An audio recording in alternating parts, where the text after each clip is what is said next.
اور دوسرا جز محمد رسول اللہ۔ لا الہ الا اللہ کا معنی یہ ہوا کہ اللہ کے علاوہ کسی اور کی عبادت جائز نہیں ہے، اور محمد رسول اللہ کا معنی یہ ہوا کہ محمد جو اللہ کے رسول ہیں ان کے علاوہ کسی اور کی اطاعت جائز نہیں ہے۔ ہم مسلمانوں میں ایک گروہ نے لا الہ الا اللہ کے ساتھ مذاق کیا، انہوں نے اللہ کو چھوڑ کر غیروں کے دامن کو پکڑا اور غیروں کے دامن سے پکڑ کر وابستہ ہوئے، اللہ کی کرسی پر انہوں نے غیر اللہ کو بٹھایا۔ ایک گروہ نے اللہ کو چھوڑ کر غیر اللہ سے ماننا شروع کر دیا، توحید کے ساتھ خلاف کیا، اور اسی مسلمانوں کے دوسرے طبقے نے محمد رسول اللہ کلمہ طیبہ کے دوسرے جز کا مذاق اڑایا۔ انہوں نے محمد رسول اللہ کو کرسی سے اتار کر اپنے بزرگوں، اپنے اماموں اور اپنے بزرگوں کو کرسی پر بٹھا دیا۔ وہ کلمہ تو پڑھتے ہیں محمد رسول اللہ کا، لیکن اطاعت کرتے ہیں ابو حنیفہ کی۔ وہ کلمہ تو پڑھتے ہیں محمد رسول اللہ کا، لیکن نماز پڑھتے ہیں ابو حنیفہ کے طریقے پر۔ وہ کلمہ نام تو لیتے ہیں محمد رسول اللہ کا، لیکن روزہ رکھتے ہیں وہ ابو حنیفہ کے طریقے پر۔ وہ کلمہ تو پڑھتے ہیں محمد رسول اللہ کا، نام تو لیتے ہیں لیکن مسائل میں وہ تقلید کرتے ہیں ابو حنیفہ کی۔ ایک نے اللہ کا مذاق اڑایا اور دوسرے طبقے نے محمد رسول اللہ کا مذاق اڑایا۔ ایک نے اللہ کی کرسی پر غیر اللہ کو بٹھا دیا اور دوسرے گروہ نے محمد رسول اللہ کو کرسی سے اتار کر اپنے بزرگوں کو پوچھا۔ اس زمانے میں اور نوٹ کر لو، اگر کلمہ طیبہ کا سچا پاسدار کوئی ہے، کلمہ طیبہ کا سچا محافظ کوئی ہے، لا الہ الا اللہ کی صحیح قدر کرنے والا اور محمد رسول اللہ کی صحیح عظمت کو پہچاننے والی اگر کوئی جواب ہے تو کافر کے رب کی قسم کو اہل حدیث جواب ہے۔ رب کعبہ کی قسم اہل حدیث سے بڑھ کر کوئی بھی لا الہ الا اللہ کا حق ادا نہیں کرتا اور محمد رسول اللہ کا حق ادا نہیں کرتا۔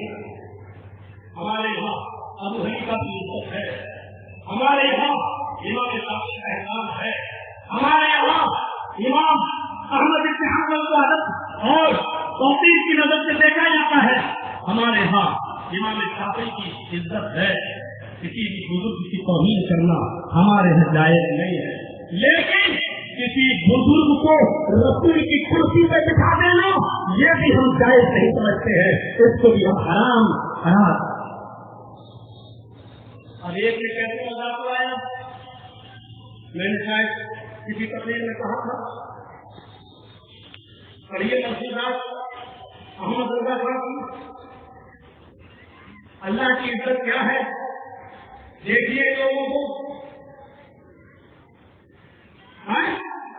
اور سید محمد یمنی کا واقعہ اٹھا کر دیکھ لیجیے مرشدات کے اندر کیا لکھا ہے، ماں کا ذات بنی، اپنی ماں کے پیٹ سے بچہ پیدا ہوتا ہے اور ماں کا ذات بنی رہ جاتا ہے، یعنی اماں کے پیٹ سے پیدا ہونے والی ایک ٹائم کی نماز نہیں پڑھی لیکن ولی، اور خود بریلیت میں یہ لکھا ہوا ہے کہ ولی بننے کے لیے 40 سال تک ایسی عبادت کرنا ضروری ہے کہ جس کی ایک وقت کی تہجد کی نماز اور فجر کی تکبیر اولیٰ جس کی نہ چھوٹی ہو۔ اسی لیے بریلیوں میں سب ولی پیدا ہوئے، ایک بھی ولیہ پیدا نہیں ہوئی، کیونکہ عورت 40 سال تک فجر کی نماز پڑھی نہیں سکتی ہے، اس کو 1 مہینے میں کچھ دن چھوڑنا پڑے گا، اس لیے بریلیوں میں کوئی ولیہ پیدا نہیں ہوئی ہے، سب ولی پیدا ہوئے، لیکن یہ کیسا ولی تھا اس کا خلاصہ تو بریلی ولی کر پائیں گے، اماں کے پیٹ سے پیدا ہوا اور ولی بن گیا، شاید 40 سال کی نمازیں اماں کے پیٹ سے پیدا اور آپ کہیں کام سے چلے گئے سفر پر، یہ اپنے باپ کی کرسی پر ماتا صاحب ولی بیٹھ گیا اور لوگوں سے کہنے لگا آج میں جنتی اور جہنمی کی لسٹ بنا رہا ہوں، نام نوٹ کرو۔ ایک مرید بیٹھ گیا، جی بتائیے کون جنتی، اس نے مجمع میں ایسے ڈالی خالق کو سلام کی جنت، سلام جنتی، مرید نے لکھ دیا، ہاں سلا بھی جنتی، اس نے لکھ دیا، ہاں سلا بھی جنتی، اس نے لکھ دیا، جنتیوں کی لسٹ تیار ہو۔ اب کہانی کو جہنمی کی لسٹ لکھو، کیسے اور سب کے ساتھ نیچے ہوتا ہے ہم کو رہنا نہیں کرتا کہاں لکھو فلاں کرنا فلاں کروں مرید کہنے لگا صاحب چھوڑ دیجیے کسی کو جہنمی مت لکھوائیے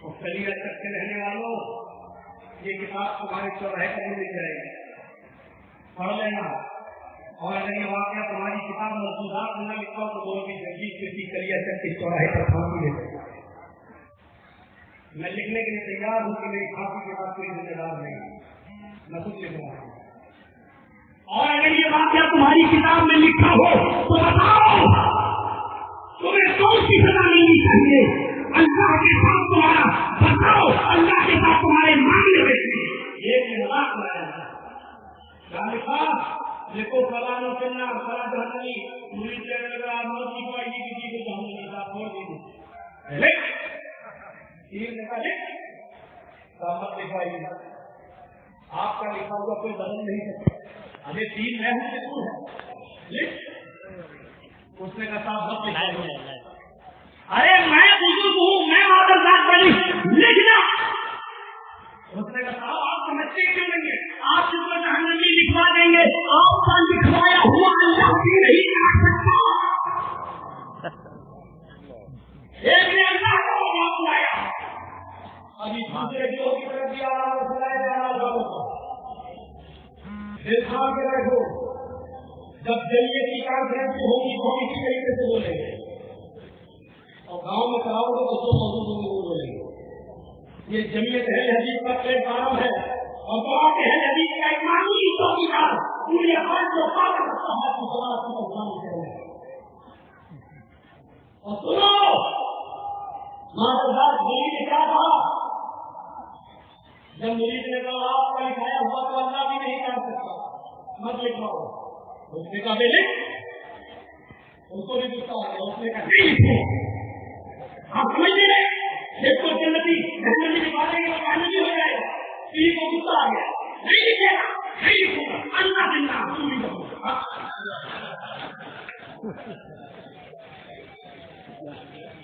اور کرو یہ ٹھیکیدار بنے بیٹھے ہیں جنت اور جہنم کے اور جس کو چاہے جنتی بنا دیں جس کو چاہے جہنمی لکھوا دیں اور چاہتے ہو تمہارے یہ کاغذات اپنی پاکٹ میں سفر کر رکھو مولوی شبیر کو تمہارے ایسے تیروں کی ضرورت نہیں ہے ایسے تیروں کو مولوی شبیر اپنے صوبے کی نام پر نکلے دیجیے تو اپنے آپ کو اللہ کو مصیبت بٹھائے ہمارا پیر جانتے ہو کون ہے ہمارا پیر وہ ہے جو اپنی بیٹی فاطمہ سے بھی کہہ رہا ہے فاطمہ عمل کر انت بھی نسل کے من النار اپنے آپ کو جہنم سے بچا لے میری بیٹی اس دنیا میں عمل کر یہ مت سمجھنا کہ تیرا باپ وہی ہے مجھے خدا کے عذاب سے بچا لے گا میری بیٹی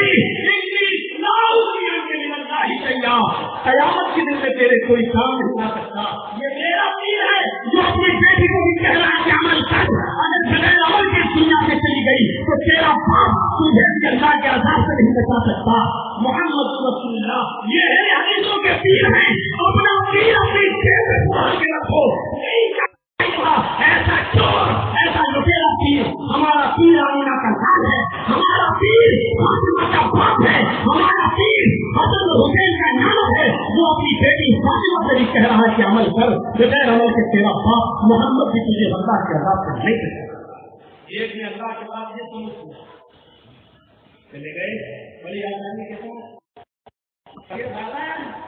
تیرے گھر پہ آیا ہوں تو جھلا جھلی بھر تصور کرو کہاں بٹھا دیا اور دوسرے گروہ کی طرف آ جاؤ دوسرے گروہ وہ بڑی آسانی کے ساتھ کیا کہتا ہے ہمارے بزرگ کتنے بڑے امام کتنے بڑے بزرگ ابو حنیفہ رحمۃ اللہ علیہ بلکہ شام میں تصور کیجیے ملاقات کریں گرو دیکھیے کتنے بڑے امام ابو حنیفہ 40 سال تک وضو سے 40 سال تک فجر کی نماز انہوں نے پڑھی ہے 40 سال تک اگر تم اپنے دعوے لے سکتے ہو اس کا مطلب یہ ہوا کہ 40 سال تک وہ اپنی بیوی کے قریب نہیں ہے اپنی عورت کا حق مارا. اور اگر تم اپنے دعوے میں سچے ہو آپ کہہ سکتے ہو مولانا صاحب عورت کا حق ادا کرنے کے لیے لاٹھی ضروری ہو سکتا ہے کر لیتے ہوں حق ادا. اللہ کے رسول نے فرمایا تمہارے اوپر تمہاری آنکھ کا بھی حق ہے. بتاؤ کیوں آنکھ کا حق ادا کرتے تھے؟ وہ تین صحابہ کے معاملے کو کیا دو گے جنہوں نے کہا تھا کہ میں رات بھر نماز پڑھوں گا اور کبھی نہیں سوؤں گا. ایک نے کہا تھا میں دن بھر روزہ رکھوں گا کبھی نہیں چھوڑوں گا. تیسرے نے کہا تھا میں دن میں روزہ بھی رکھوں گا رات میں نماز بھی پڑھوں گا اور بیوی کے قریب نہیں جاؤں گا. اللہ کے رسول نے کہا تھا کیا تم لوگوں نے ایسی ایسی باتیں کہی؟ ہاں فرمایا میری یہ سنت نہیں ہے میرا یہ طریقہ نہیں ہے. میں رات میں سوتا بھی ہوں میں رات میں اٹھتا بھی ہوں میں تہجد کی نماز بھی پڑھتا ہوں میں روزہ رکھتا بھی ہوں چھوڑتا بھی ہوں میں بیوی کے حقوق بھی ادا کرتا ہوں. یہی میری سنت ہے. اگر تم نے میری سنت سے اراض کیا اگر میری سنت سے منہ موڑا ساری زندگی تو تم مجھ میں سے نہیں. یہ اللہ کے رسول نے فرمایا بتاؤ 40 سال تک ابو حنیفہ نے فجر کی نماز پڑھی ہے. انہوں نے نبی نے یہ حکم صحابہ کو دیا اور صحابہ کو منع کر دیا اگر تم رات بھر عبادت کرو گے تو تم مجھ میں سے نہیں. اگر ہر رات تم جاگو گے تو مجھ میں سے نہیں. اب مجھے ساری ضروریت سے ابو حنیفہ کی ساری ضروریت مل کر ہر چیز مل کر یہ بتائے کہ 40 سال تک ابو حنیفہ عشاء کے وجود سے فجر کی نماز پڑھتے رہے. یہ مسلمان بھی تھے نہیں. اللہ کے رسول نے کہا ملنی اگر میرے طریقے سے نہیں کرو گے تو مجھ میں سے نہیں.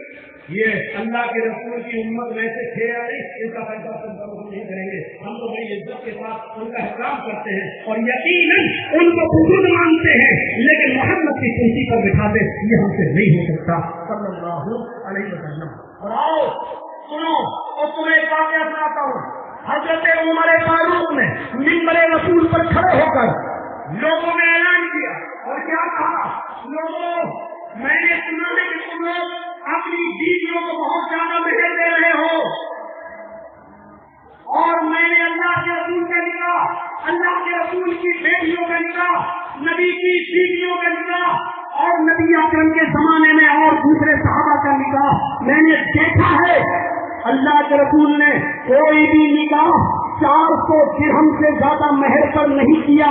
نہ 400 درہم سے زیادہ کبھی کسی کو مہر دیا گیا. اور اللہ کے رسول کے زمانے میں اگر کسی کا نکاح ہوا تو 400 درہم سے زیادہ کسی صحابی نے کسی کو مہر نہیں دیا. یہ 400 درہم کی متعین مقدار محدود ہے. 400 درہم تک تم اپنی بیوی کو مہر دے سکتے ہو. اگر کسی نے 400 درہم سے زیادہ مہر دینے کی کوشش کی تو زائد مہر میں 3 دوں گا اور اس کو بیت المال میں جمع کر دوں گا. 400 سے زیادہ دو گے تو 400 تک تمہاری بیوی کا 400 سے زیادہ جتنا دو گے وہ چھین لیا جائے گا اور دے دیا جائے گا بیت المال میں غریبوں کے کام آئے گا. حضرت عمر یہ خطبہ دے کر نماز جمعہ پڑھانے کے بعد سلام پھیرتے ہیں. حضرت عمر نے جب نماز جمعہ پڑھانے کے بعد سلام پھیرا تو ایک عورت چلی آتی ہے. بوڑھی عورت تھی ہاتھوں میں دستانے پہنے ہوئے چہرہ چھپائے ہوئے پیروں میں موزے پہنے ہوئے. وہ بوڑھی عورت کہتی ہے امیر المومنین اپنا حکم واپس لیجیے. اے عمر اپنا حکم واپس لیجیے. آپ نے 400 درہم سے زیادہ مہر دینے سے کیسے منع کر دیا؟ حضرت عمر دلیل دیتے ہیں ماں اس لیے میں نے منع کیا ہے نبی کی بیٹی کوئی بھی 400 درہم سے زیادہ نہیں ہوا. اس عورت نے امیر المومنین آپ نے قرآن نہیں پڑھا. آپ نے قرآن نہیں پڑھا. اللہ قرآن میں فرماتا ہے وَآتَيْتُمْ إِحْدَاهُنَّ قِنطَارًا فَلَا تَأْخُذُوا مِنْهُ شَيْئًا. اگر تمہارا شوہر تمہیں ڈھیر سارا مال دینا چاہے تمہارا شوہر تمہیں بہت زیادہ مال دینا چاہے فَلَا تَأْخُذُوا مِنْهُ شَيْئًا تو عورت ہی اس کی مالک رہے گی. تم اس مال میں سے کچھ بھی نہیں لے سکتے. ہے عمر اللہ نے منع کیا ہے شوہر کی بیوی کو جتنا مال قرآن کہتا ہے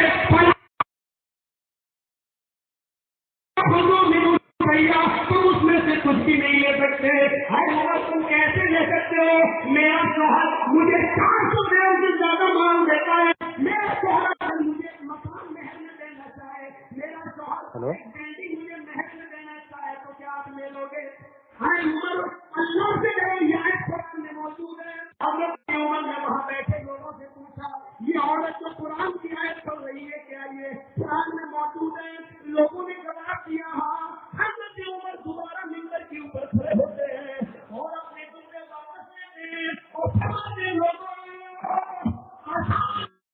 اچھی بات کہی ہے اور عمر سے خطا ہو گئی, عمر سے غلطی ہو گئی, ایک آدمی نے غلطی کی ہے, عمر سے غلطی ہو گئی اور ایک عورت نے سچی بات کی ہے.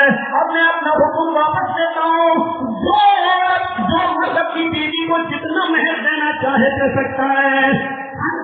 سنو, ہر فضائل اعمال پڑھنے والوں سنو, ہر ابو حنیفہ کو ماننے والوں سنو, اہل حدیث کا یہی امتیاز ہے, اہل حدیث کی یہی دعوت ہے. ایک عورت قرآن کی آیت پیش کرتی ہے, قرآن کی آیت آ جانے کے بعد جب عمر کا فتویٰ نہیں کر سکتا ہے تو قرآن حدیث آ جانے کے بعد ابو حنیفہ کی بات کیسے مانی جا سکتی ہے؟ قرآن حدیث آ جانے کے بعد امام شافعی کی بات کیسے مانی جا سکتی ہے؟ قرآن حدیث آ جانے کے بعد امام مالک اور امام محمد بن حنبل کی بات کیسے مانی جا سکتی ہے؟ ہم نے عمر فاروق کی بات نہیں مانی تو کیا عمر کی سامنے گستاخی ہو گئی؟ نہیں, عمر فاروق نے خود اپنے جملے واپس لے لیے. اس کے باوجود ہمیں حدیث یہ کہتے ہیں کہ عمر فاروق کی ہم عزت کرتے ہیں, ان کو ہم صحابی مانتے ہیں, خلیفہ مانتے ہیں, اور یہ بھی مانتے ہیں کہ اللہ کے نبی صلی اللہ علیہ وسلم نے ان کو عزت دی اور فرمایا تھا لو کان بعدی نبی لکان عمر, میرے بعد کوئی نبی ہوتے تو وہ عمر ہوتے. میرے بھائیوں, اس کو عزت اور احترام ہم عمر کا کرتے, لیکن عمر کی یہ بات اگر نہیں مانتے تو کیا عمر کو ہم ذلیل کر رہے ہیں؟ ابو حنیفہ کی اگر ہم کو باتیں نہ مانے جو قرآن حدیث سے ٹکرا رہی ہیں تو کیا ہم گستاخ ہو گئے؟ کیا ہم ان کو گالی دینے والے ہو گئے؟ میرے بھائیوں تصور کرو, جب عمر کی یہ بات ہم نہ مان کر بھی عمر کے عزت والے ہو سکتے ہیں, عزت کرنے والے کہلائے جا سکتے ہیں, تو ابو حنیفہ جو قرآن حدیث کے خلاف ہیں ہم نہ مان کر ابو حنیفہ کی عزت کرنے والے کیوں نہیں ہو سکتے ہیں؟ ہم سے زیادہ سے عزت کرو گے ابو حنیفہ کی, ہم سے زیادہ حدیث کے سامنے کوئی مسئلہ نہیں کرنا.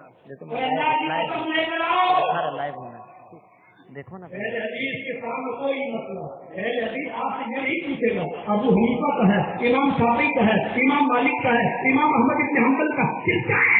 میں صرف ایک ہی بات پوچھوں گا, تم نے یہ مسئلہ پیش کیا ہے رب کے قرآن میں دکھا دو, مصطفیٰ کے فرمان میں دکھا دو, مجھے دو چیزوں میں دکھا دو, قرآن میں دکھا دو یا حدیث میں, ہم مان لیں گے. بس یہی ہمارا قصور کیا ہے, کیوں گالی دیتے ہو تم ہمیں, کیوں کہے جا رہے ہو تم ہندوستان کے شہروں کی طرف نسبت کرتے ہو.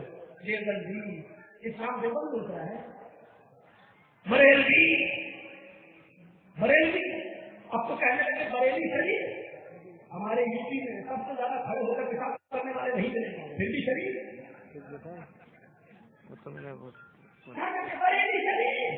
ہندوستان کا سب سے بڑا پاگل خانہ وہی ہے, شاید اسی لیے بنا دیا گیا کہ یہاں پاگل زیادہ ہوتا ہے. تصور کرو میرے بھائیوں, دوسرے گروہ نے محمد رسول اللہ کو کرسی سے اٹھا, ایک اور آدمی آتا ہے اور سنو یہاں عمر کی نہیں چلی, آگے دیکھو عثمان کی نہیں چلی رہی. عثمان سے بڑے ہیں تو نہیں تھا وہ عثمان, اللہ کے رسول نے اپنے دشمن کا جنازہ پڑھانے کے لیے کھڑے ہو گئے عبداللہ ابن ابی کا, لیکن اللہ نے منع کر دیا 70 مرتبہ بھی دعا کرو گے تو ہم اس کو نہیں کر سکتے. لیکن جب عثمان کا دشمن مرتا ہے اللہ کے رسول سے کہا جنازہ پڑھو, آپ پڑھ گئے, کہنے لگے مرنے والے کی شکل دکھاؤ, کون تھا چہرہ کھولا, یہ تو میرے عثمان کو گالی دیتا تھا, آپ ہٹ گئے. نہیں, میں اس کا جنازہ نہیں پڑھا سکتا جس نے دنیا میں عثمان کو ستایا ہو, جس نے دنیا میں عثمان کو گالی دی ہو, محمد اس کا جنازہ پڑھانے کے لیے کھڑا نہیں ہو سکتا. اتنی محبت جس کو محمد عثمان غنی سے, لیکن ان کی نہیں چل رہی ہے. ایک آدمی ہے کہنے لگا میری شادی کو 6 مہینے ہو, اللہ برکت ہے, آپ برکت کی بات کریں, ابھی سنو گے تو ہر کام ہو گئے, کیا ہوا تو یہ بتائیے کہ بچے کتنے دن کے بعد پیدا ہونا چاہیے شادی کے. حضرت عثمان نے کہا عام طور پر 9 مہینے کے بعد. کہا عثمان غنی سے امیر المومنین یہی تو ہوتی ہے میری بیوی کی. کیا ہوا کہ شادی کو 6 مہینے ہوئی, اس کا بچہ پیدا کر دیا. میرے گھر میں ابھی میری شادی کو 6 مہینے ہوئے اور میرے گھر میں بچہ پیدا ہو گیا, اور میرے بہن کا اشارہ یعنی میں اس بچے کو اپنا بچہ مانوں یا ناجائز بچہ مانوں. حضرت عثمان نے کہا نہیں, ناجائز بچہ. پیاری اسی جمعے کے خطبے میں نماز جمعے کے بعد کھڑے ہوتے ہیں اور کہتے ہیں لوگوں اسی حضرت عثمان کہتے ہیں غلطی ہوگی. ہاں آپ نے ایک پاک دامن اور ایک عورت کو دانیہ کہہ دیا اور اس کے قتل کا حکم بھی دے دیا. فرمایا علی تمہارا دماغ کو کھلانے پہلے تمہیں ہوش کیا 6 مہینے کے اندر اس نے بچہ پیدا کیا. حضرت علی کہتے ہیں شادی کے 6 مہینے کے بعد عورت بچہ پیدا کر سکتی ہے.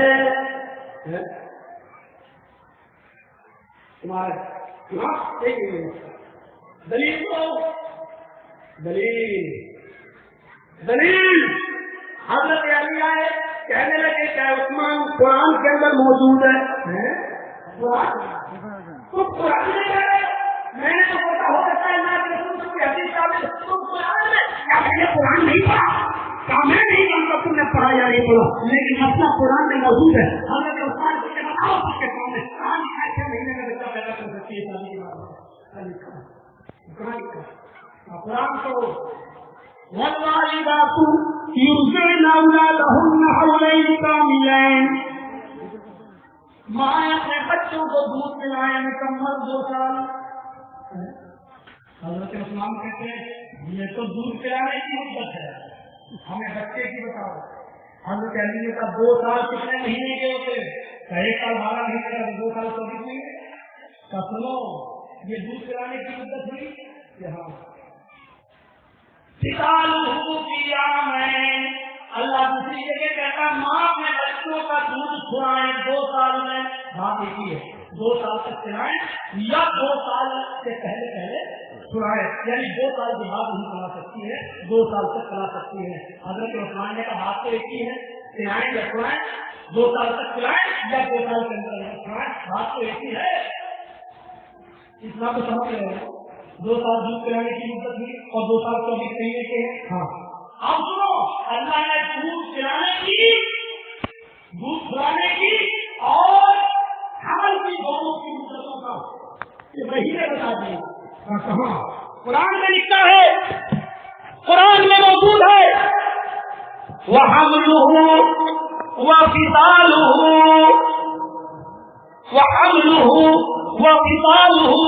30 شهرا. لائیو ہو رہا ہے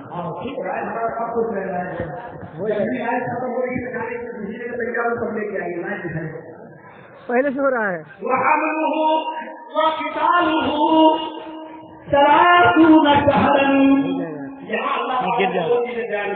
حمل اور اس کے مہینے بتا دیے کیا کہا عورت کے حمل کی مدت. میری ماں بہن بہت میں جاتی ہو میکے کا سال ہو سکتا ہے اللہ تعالیٰ ایسا نہ ہو لیکن اگر ہو گئے شادی کے بعد 6 مہینے میں بچہ پیدا ہوگا تو پھر نہ ہوگا. مسئلہ یاد رکھنا وَحَمْلُهُ وَفِصَالُهُ 30 شهرا. عورت کے حمل کی مدت اور دودھ پلانے کی مدت 30 مہینے ہے. کتنی 30 شهرا. عثمان دونوں مدتیں جوڑ دیے حمل کی بھی اور دودھ پلانے کی 30 مہینے. 30 مہینے میں دودھ پلانے کی مدت کتنی ہے 2 سال 24 مہینے.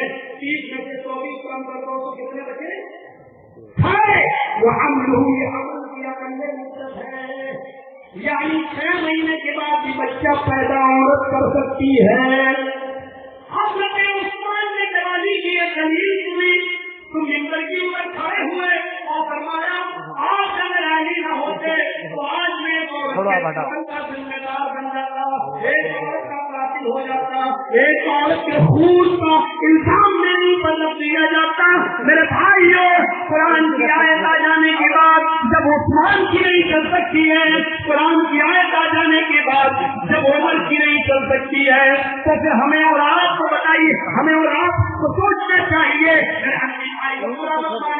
پھر ابو حنیفہ کی کیسے چل سکتی ہے امام شافعی کی کیسے چل سکتی ہے امام مالک کی کیسے چل سکتی ہے امام احمد بن حنبل کی کیسے چل سکتی ہے مولوی جرجیز کی کیسے چل سکتی ہے. جب عمر فاروق کی نہیں چل رہی ہے عثمان کی نہیں چل رہی ہے شریعت نام ہے بزرگوں کی بزرگیت کا نہیں، شریعت نام ہے کتنا بھی بڑا بزرگ کیوں نہ ہو، اگر اس کی بات قرآن اور حدیث سے ٹکرا رہی ہے تو پھر سب سے بڑے بزرگ جناب محمد رسول اللہ کی بات مانو اور اس بزرگ کی بات کو ریجیکٹ کرو۔ قیاس بھی غلط ہو سکتا ہے۔ بخاری پڑھیے، حضرت عمر اور حضرت عمار یہ دونوں قدیم صحابی ہیں، پہلے زمانے میں اسلام لائے ہیں اور دونوں سفر میں جا رہے ہیں، جنگل میں پہنچ گئے، دونوں رات نہیں سو رہے جنگل میں، حضرت عمر کی اور حضرت عمار کی دونوں جنگل میں سو رہے، رات گزار رہے اسی جنگل کے اندر۔ صبح فجر کی نماز پڑھنے کے لیے دونوں اٹھے، لیکن اتفاق دیکھی کہ دونوں ہی گندی ہو گئے، دونوں کو ہی غسل کی ضرورت نہیں پڑی۔ انسان ہے، فطری چیز ہے، رات میں سوئے اور گندی ہو، کوئی خواب آپ دیکھا ہوگا گندی ہو، اب صبح ہو کر دونوں کو ہی ضرورت پیش ہوگی غسل کرنے کی، پورے جنگل میں پانی نہیں ہے، اللہ غسل کیسے کرے؟ مسئلہ بھی معلوم نہیں ہے۔ حضرت عمر کہتے ہیں عمار تمہیں معلوم ہے غسل کی ضرورت پڑ گئی ہے، نماز بھی پڑھنا ضروری ہے اور پانی بھی نہیں ہے، اب بتاؤ کیا کریں؟ حضرت عمار کہتے ہیں مجھے معلوم ہے کیا؟ اللہ کے رسول صلی اللہ علیہ وسلم فرمایا جب پانی نہ ملے تو دونوں ہاتھ پاک مٹی سے مارو، ایسے پھونک لو اور چہرے کو مارو اور دائیں ہاتھ بائیں ہاتھ کرو، بائیں ہاتھ بائیں ہاتھ کی پشت پر ایسے پھیر لو، بائیں ہاتھ بائیں ہاتھ کرو، بائیں بائیں، یہ تیمم کر لو، تیمم تجد الماء فتیمموا صعیدا، مجھے معلوم ہے۔ حضرت عمر کہتے ہیں اما یہ تو وضو کا تیمم ہے، تو وضو کے لیے پانی نہ ملے تو ایسا کر لو، یعنی آدمی پاک ہے صرف وضو نہیں ہے، اٹھا ہے اس کو وضو بنانا لیکن پانی نہیں مل رہا، اب اس کے لیے یہ تیمم ہے، ہم تو ناپاک ہیں، ہمیں وضو کی نہیں غسل کی ضرورت ہے، نہیں کیا کروں؟ حضرت عمار کہتے ہیں ہاں بات تو صحیح کہہ رہے ہیں، غسل کا تیمم تو ہمیں بھی نہیں معلوم۔ اب دونوں نے اپنی عقل دوڑائی۔ حضرت عمار کہتے ہیں عمر اس زمانے میں فون بھی نہیں کہا، ہاں جلدی صاحب کوئی مسئلہ بتائیے، کیا میری بیٹی کی کیا نام رکھنا ہے؟ یہ موبائل کا نام نہیں، اللہ کے رسول کیسے پوچھا جائے؟ حضرت عمار کہتے ایسا وضو کے تیمم میں ہاتھ پر ملنا ہوتا ہے، پہلے ہاتھ دھو کر غسل کی ضرورت پڑی ہے تو بڑا تیمم کرنا چاہیے۔ حضرت عمر کا بڑا تیمم کیا ہے؟ سب کپڑے اتارو مٹی میں لوٹ لو۔ حضرت عمار نے ایسا ہی کیا، بخاری بولیے جیسے چار پیر والا جانور مٹی میں لوٹتا ہے، ایسے حضرت عمار لوگ پوری آپ مٹی کے اندر، ہاں اب میں پاک ہو گیا۔ حضرت عمر نے کہا میں نے تو اللہ کے رسول کو ایسا کرتے ہوئے کبھی نہیں دیکھا، نہ آپ نے بتایا ایسا ہے، میں یہ بھی نہیں کروں گا اور وہ تیمم بھی نہیں کروں گا، جب تک پانی نہ مل جائے میں نماز کو قضا کر دوں گا، فجر کی نماز کے بعد شہر میں جانے کے بعد جہاں پانی مل جائے گا پہلے غسل کروں گا، بعد میں نماز قضا کروں گا، اتنی ایسی نماز پڑھوں تو ایک اور آزاد ملے۔ حضرت عمار نے تو اپنے آپ کو جانور کی طرح مٹی میں لٹا دیا اور کھڑے ہو کے نماز پڑھی، اور حضرت عمر نے پانی کے انتظار کا فجر کی نماز نہیں پڑھی، چھوڑ دی، سفر طے ہو گیا، سورج نکل گیا، شہر میں گھومے، پانی مل گیا، سب سے پہلے عمر فاروق غسل کیے اور پہلے فجر کی چھٹی کی نماز قضا کی۔ اب سفر ختم ہوا، جب اللہ کے رسول کے پاس آئے تو صحیح ہے، اب رسول سے تحقیق کر رہے ہیں، اب دیکھیے اللہ کے رسول صلی اللہ علیہ وسلم سے پوچھ رہے ہیں، حضرت عمار سوچ رہے ہیں میں تو بالکل صحیح ہوں، میں نے معافی نہیں چھوڑی، رسول نے کیا کیا؟ اللہ کے رسول ہم بھی ناپاک ہو گئے، یہ بھی ناپاک، ہم بھی جنبی یہ بھی جنبی، دونوں کو غسل کی ضرورت، لیکن میں نے آپ کو دیکھا تھا پاک مٹی کا ہاتھ مارتے، آپ نے فرمایا پاک مٹی میں ملے تیمم کر لو، اور میں نے تو تیمم کر لیا، پاک کیسے کیا؟ اللہ کے رسول وضو کا تیمم یہ ہے، ہاتھ مارو چہرے سے مارو ہاتھ سے پھیرو، لیکن ہمیں تو غسل کی ضرورت تھی، ہم تو ایسے لوٹے جیسے چار پیر والا جانور۔ حضرت عمار کی یہ بات سن کر اللہ کے رسول ہنس دیے، مسکرائے اور فرمایا تم نے بھی غلطی کی، رانگ ہے، غلط کیا تم نے؟ اور حضرت عمر نے سوچا میں صحیح ہوں، عمر تم نے کیا کیا؟ تو میری نماز نہیں پڑھی، کیوں؟ اللہ کے رسول کا بات تھا، جب اس نے پورے مٹی میں لوٹا دیا کہ آپ کو تبدیل اور میں کہا غلط، تو میں نے تو پانی کے انتظار سے نماز نہیں پڑھی، جب پانی گر گیا تو بعد میں نہا ہو کر پھر میں نے توبہ کی نماز کو. آپ نے کہا عمر تم نے بھی غلطی ہے، یہ بھی غلط تو صحیح کیا ہے. اللہ کے رسول نے فرمایا وضو اور غسل کا دونوں کا تیمم ایک ہی ہے، اور کتنا ہی کافی کر کے دونوں ہاتھوں کو مار لیتے مٹی پر اور اس کو اپنے چہرے سے مار لیتے، دائیں ہاتھ بائیں ہاتھ کرو، بائیں ہاتھ بائیں ہاتھ کو پھیر لیتے، یہ تم دونوں کے لیے کافی ہوتا. نبی اکرم نے اپنا فیصلہ سنایا. اب اہل حدیث کا مطلب یہ ہے کہ حدیث آ جانے کے بعد، نبی کا فرمان آ جانے کے بعد نہ عمر کی چلی، نہ عمر کی چلی، نہ عمر کی چلی، نہ عمر کی، سب اتنے بڑے بڑے دلیلوں کا تو صحابہ کی بات دلیل نہیں بن سکتی ہے. اور اللہ کے رسول کا فرمان آ جانے کے بعد عمر اپنی بات واپس لے سکتے ہیں، عمار کی بات نہیں کر سکتی ہے، چلے گی وہ جناب محمد رسول اللہ کی. میرے پیارے بھائیوں، آگے کی حقیقت ہم مولوی جدید تم کو یہی پیغام دیتا ہے، یہی نصیحت کرتا ہے. ابو حنیفہ کی عزت کرو، احترام کرو، لیکن ان کو اتنا بڑا نہ مان لو کہ رسول اللہ کی بات ٹھکرا دو اور ابو حنیفہ کی بات کو سر سے نیچے نہ گرنے دو. نبی کی حدیثیں ایک طرف ان پر بلڈوزر چلتا ہے اور ابو حنیفہ کی بات گرنے بھی نہ پائے. ایسا طریقہ میرے بھائیوں، آپ سے پوچھو مولانا صاحب امام کے پیچھے سورہ فاتحہ پڑھتے یا نہیں؟ ہم کہتے ہیں پڑھتے ہیں.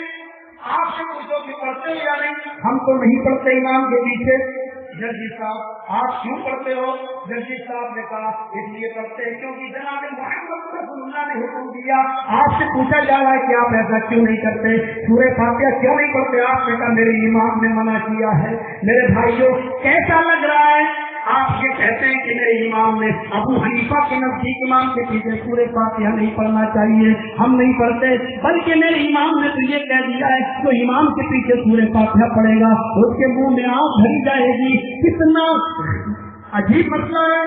مولوی جدید صاحب تم کیوں پڑھتے ہو؟ امام نے صاف طور سے کہہ دیا کہ اللہ کے نبی صلی اللہ علیہ وسلم نے فرمایا لا صلاۃ لمن لم یقرأ بفاتحۃ الکتاب. اس آدمی کی نماز نہیں ہوگی جس نے اپنی نماز کے اندر سورہ فاتحہ نہیں پڑھی.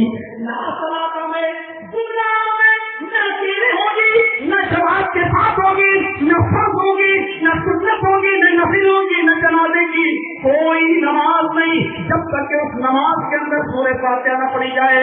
اللہ کے نبی نماز پڑھ رہے ہیں، آپ کے صحابہ آپ کے پیچھے نماز پڑھ رہے ہیں. ایک صحابی دونوں سے وہی پڑھتے جا رہے ہیں جو اللہ کے نبی پڑھ رہے ہیں. آپ نے کہا الحمدللہ رب العالمین، تو صحابی بھی کہہ رہے ہیں الحمدللہ رب العالمین. اللہ کے رسول کے سامنے آواز آ رہا ہے تو اللہ کے نبی نے کہا غیر المغضوب علیہم ولا الضالین، تو صحابی بھی کہہ رہے ہیں غیر المغضوب علیہم ولا الضالین.